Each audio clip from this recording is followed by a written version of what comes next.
This old man Flood, Samuel Flood talking, Sr.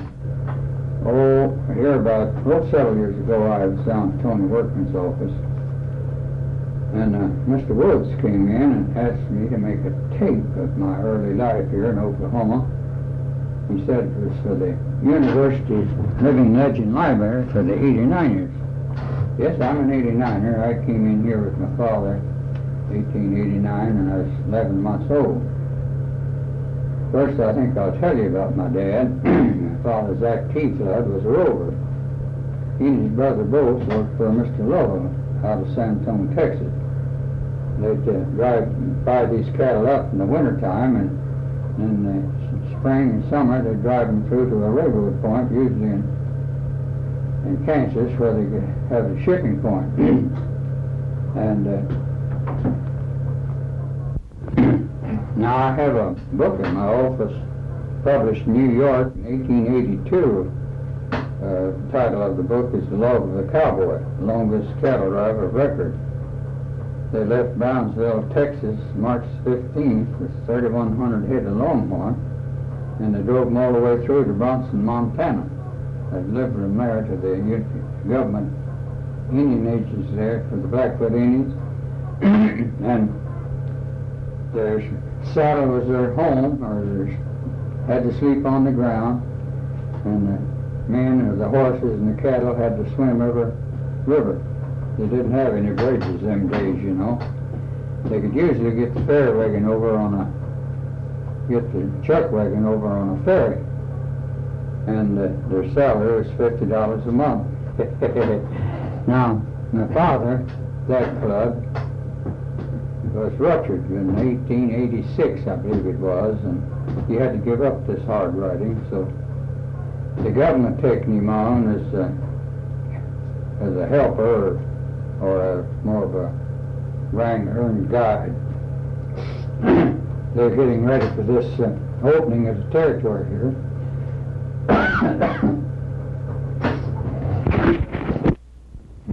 So I was born in Spanish Fork, Texas, right on the banks of the Red River.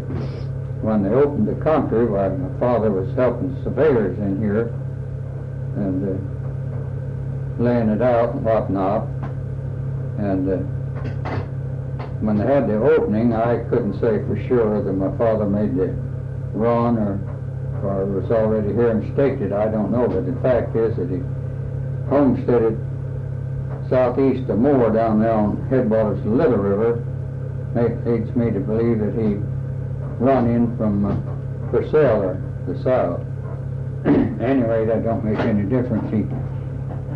I looked at the abstract down in Cleveland County, and Father patented the farm and sold it to my brother Bill in 1925, I believe, and he sold it to George Smith. And George Smith's with us, living on it now. And the last time I was down there, the old cave or dugout was still there.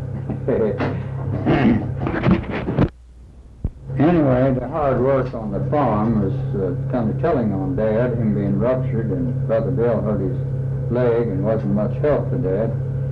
So in 1897, he came to Oklahoma City and bought 5 lots at Reno and Broadway from Byron C. Housel. And I was told he paid $750 for them, with the improvements such as they were. Mr. Housel was in the drugstore business, and so Dad opened up a little old grocery store there. Bill helped Father in the store, and it had a wagon yard on it. So my job was looking after the wagon yard. In other words, I had to clean the stalls out every morning. In the evening, I'd get on my pony and ride out the edge of the town looking for covered wagon customers. I'd steer them down there, and we got 10 cents for putting up overnight. That included the bunkhouse if they wanted to use it. It had a pot-belly stove in it and bunks. We got 10 cents for overnight. We got a nickel for a gallon of shelled oats or a sheaf of oats or a flake of hay. Now they're supposed to buy some groceries. Now I don't remember just what year it was, but Mr. Sadler Charlie Sadler, I mean. His father was a policeman, and he had a pony, and I had a pony, so we got our heads together and formed us a town herd. We'd pick these cattle up in the morning and take them out to pasture anywhere we could get grass and water. And then after school in the evening, we'd pick them up and deliver them to their home. I remember one summer there, the grass burnt early, and Dad had no delivery wagon there, so we decided we'd take us a vacation. We rigged us up some harness and put a double tree on it, and lit out for Lawton and Fort Scott over there. We thought that was wild country. It wasn't so wild. And we was gone, I guess over a month. We worked, you know. And on our way back home, I'll have to tell you this, the river was about half full of water, and the ferry wasn't working at Caddo J Crossing. So we came on down the river. I don't know where it was, but we crossed, but we decided we'd ford it. So we rigged us up a baling wire around the nut that went through the double tree, took the nut off on the bottom, so if the wagon did turn over, we could pull that nut and the horses would take us on out. So Charlie rode the dashboard and had the hold in the baling wire, and I was driving the team. And when I hit the channel there, the little old light wagon swayed pretty bad, and I think Charlie got scared more than anything. But anyway, he hollered jump, and I had nothing to do but jump. And the pony's taking us out, and we'd lost everything we had but our ponies. And so we just sewed the harness in the river and jumped on the ponies and rode them in town. And that's like kids now, ain't it? I believe at that stage of life, though, I was about 14. Now, speaking of high water there, I've seen water at California and Western swim a horse. Old Kramer Park, north of the Rock Island track along there, got underwater every spring. See it get down that Rock Island track and you couldn't get out. I got a picture here in my den of that if you want to see it. Yes, I was just a little old country kid come to down. I was in everything. I sold papers during the drawing over to El Reno. I'd get on a flat car and take my papers over there and sell them. Shine shoes, boots, and pick up coal, sold it, done anything. Now my father built that 3-story brick building there in 1900. And the marker was on scene before they tore it down. That's where the convention hall is now. I said the union, the bricklayers union occupied all of the 3rd floor. They helped Dad build it in a way. And I was here when I saw, I believe it was 1900 or 1901, an old couple staying in the Hog Creek Wagon Yard around the corner on Reno there, and they's preaching on the streets, especially in the evening. This afternoon, they just stripped off as naked as they born and come out the street there hollering there's Adam and Eve. Well, just turned north on Broadway, old Mike Connors and John Cassidy nailed them and ushered them in that old tin building George Hale's on the corner. And police hoodlum come down and picked them up.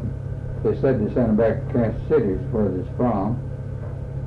And I was here in Prohibition, 1907, I believe that was. After 12 o'clock, whiskey went down the bar ditch. I don't remember just what year it was. Teddy Roosevelt came through here.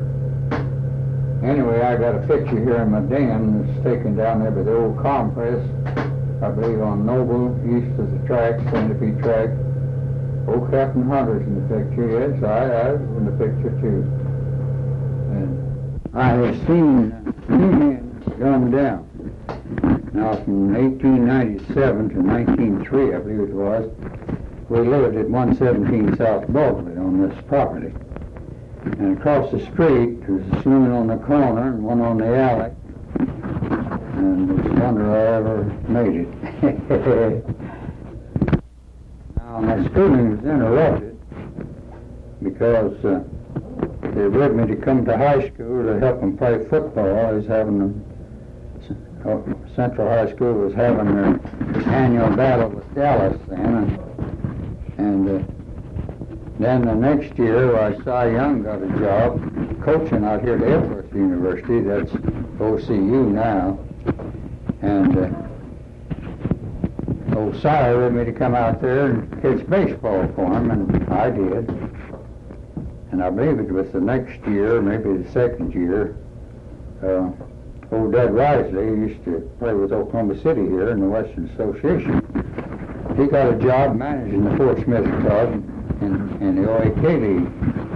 So he wanted me to come down to Fort Smith and be their assistant catcher. And I had to get my daddy's consent. I believe I was just 17 years old then.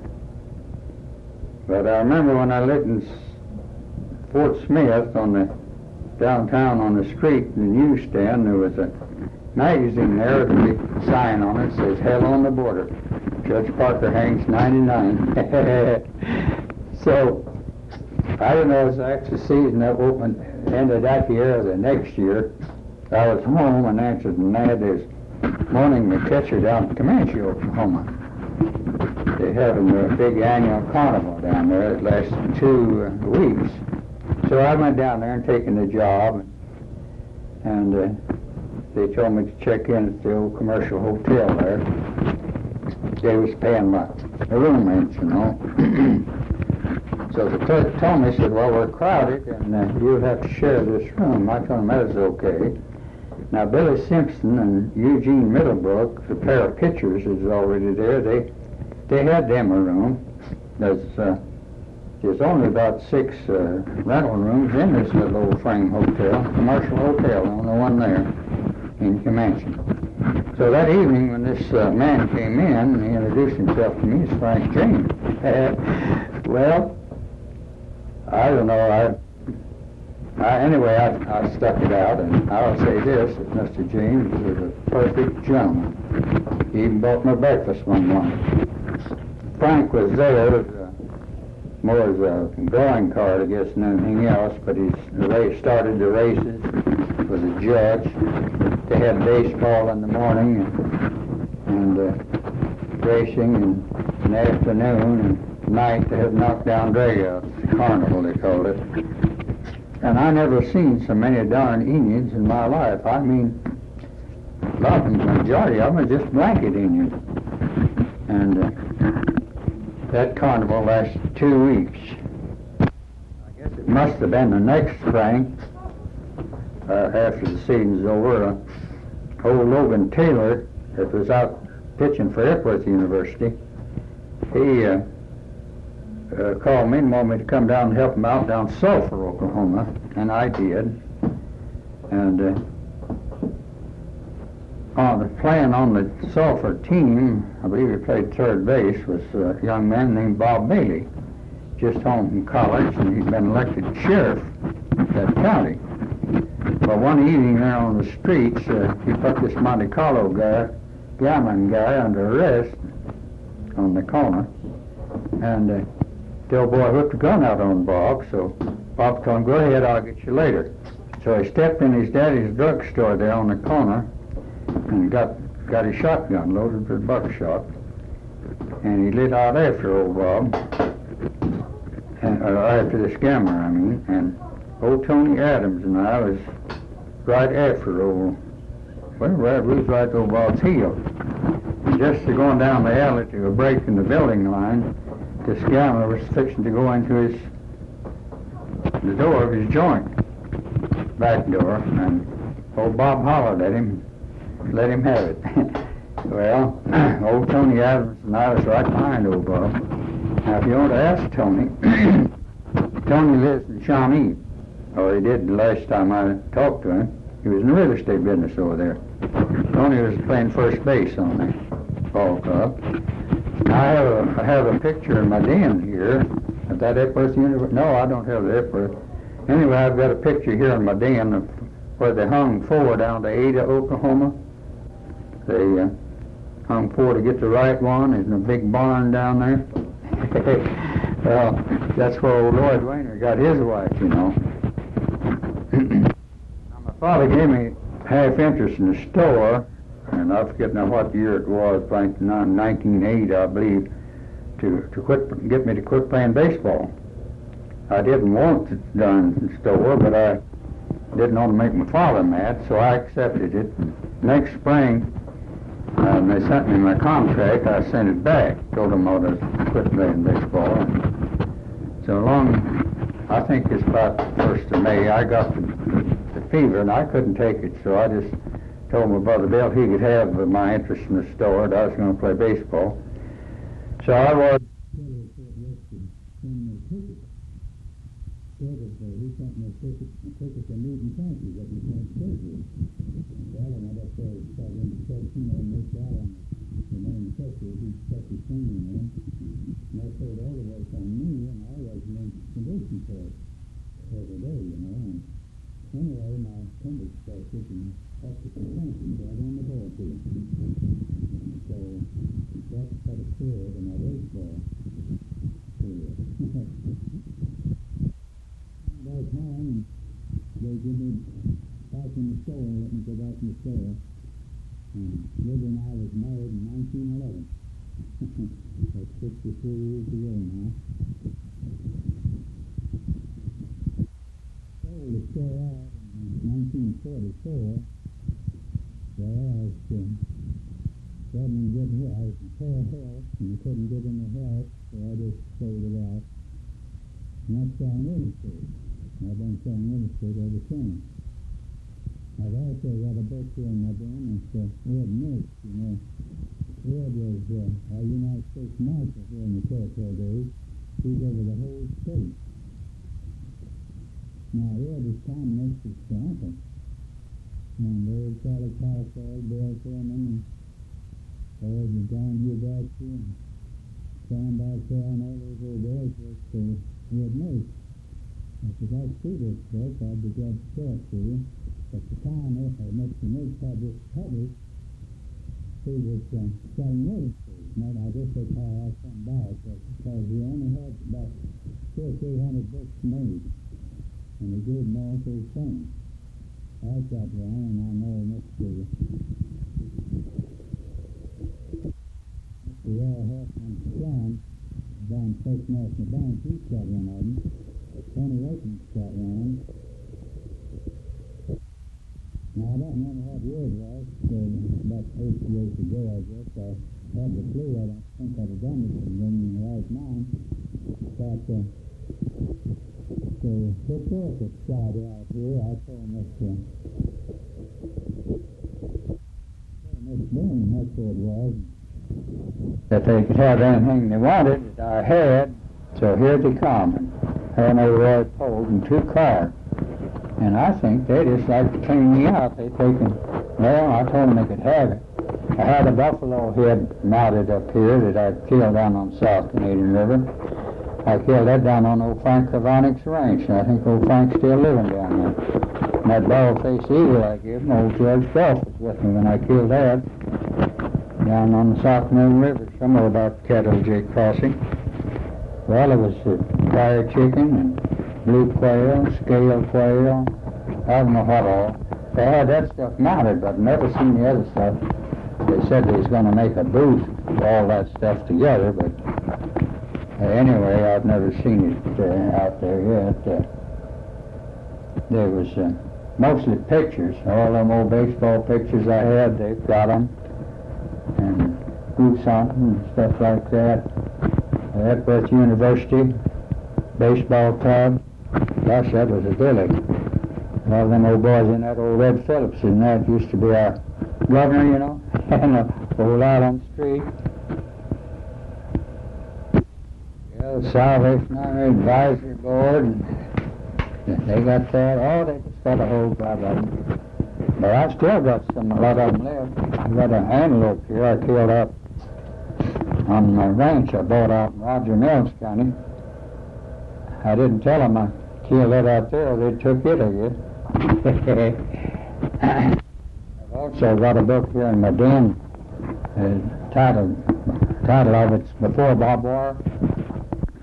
It tells about Teddy Roosevelt when he went in the ranching business out in Montana.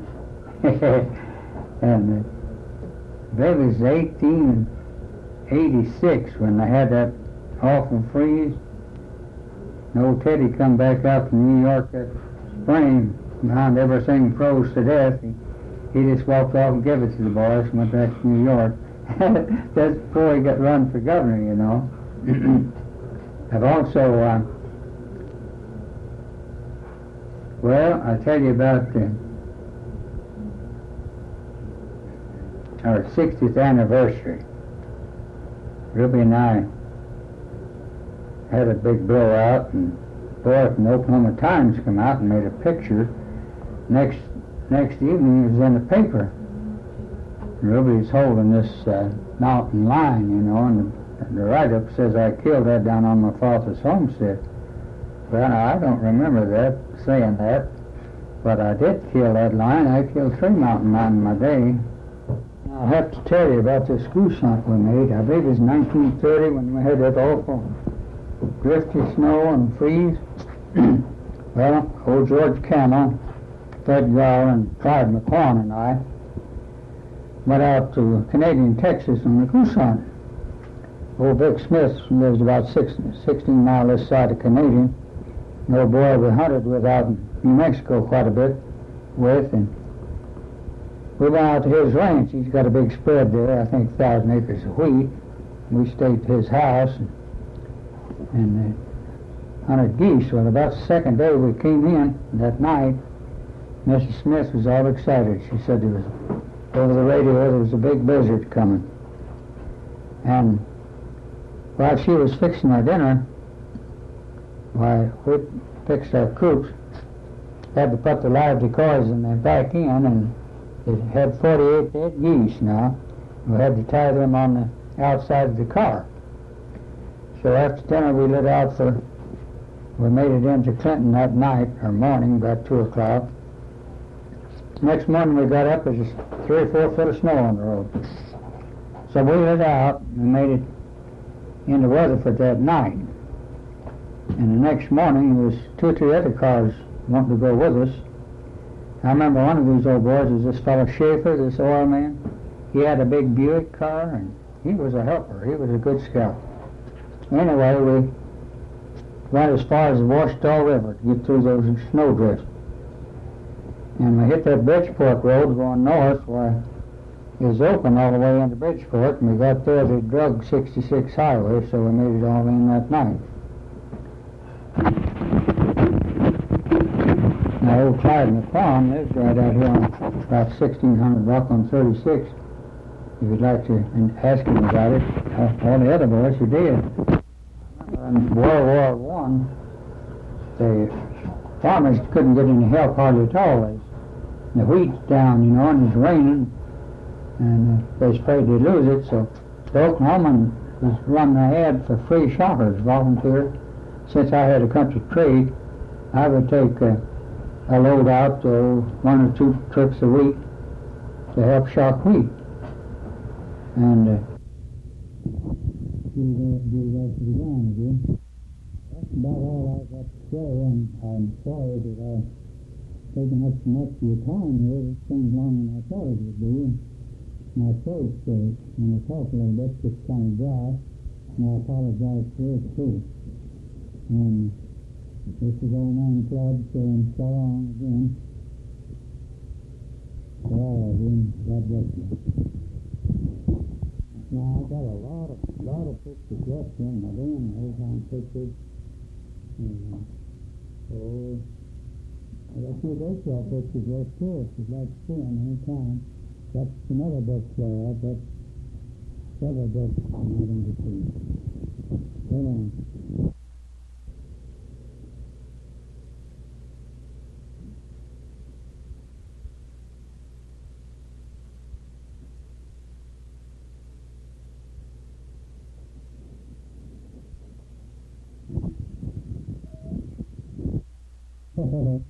Goodbye to y'all.